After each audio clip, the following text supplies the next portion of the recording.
Computers have really transformed our lives. We depend on them to do so much, but when there's a technical glitch, a lot of people don't know what to do.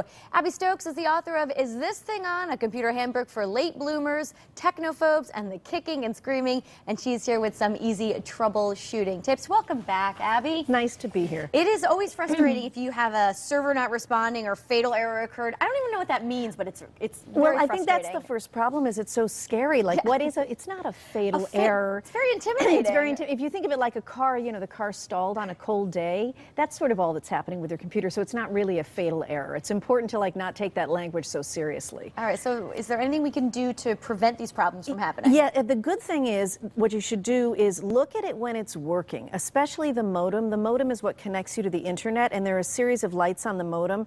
If you look at it when the modem is working, then you'll know which light should be green, because it'll be easy to look back at it and go, oh, that light is orange, so that's where the problem is. That's a great thought there. Yeah, so figure it out when it's working.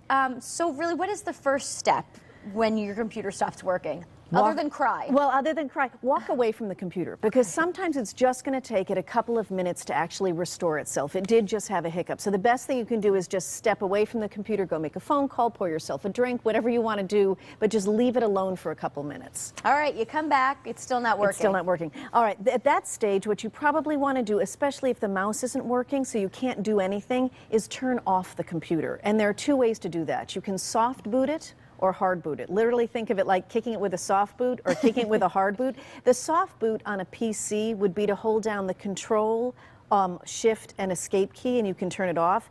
With an Apple, it's the Command, Opt, and Escape key. If you have to hard boot it, just hold down the power key and start to count to 10. By the time you get to 10, the computer will just gently shut off. Don't be surprised when you finally turn it back on again. It may say it wasn't shut off properly. That's okay. Which it wasn't. Which right? it wasn't, exactly, because you had to sort of hard boot it.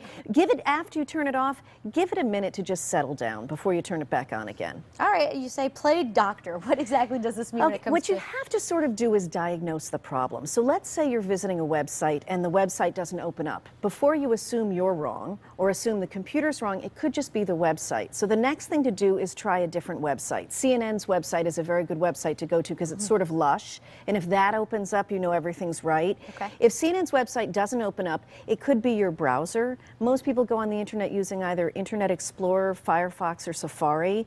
Have more than one of those available on your computer. Try the browser, because it could be that Internet Explorer isn't working, but Firefox will. That means it isn't you or your computer. If that doesn't work, then something's either wrong with the computer or wrong with your internet connection, and that's when you turn everything off, unplug it, and turn it back on again. Yeah, just start out fresh. Abby, you say it's important to take notes. Why would you suggest this? Well, twofold. You want to take notes for when a problem is happening, so you can detect, is it chronic at the same time of day? Is it happening with a particular program? So you can reflect back and say, every day at 5 o'clock, I can't get on the internet. Well, maybe that's because traffic patterns are heavier at 5 o'clock.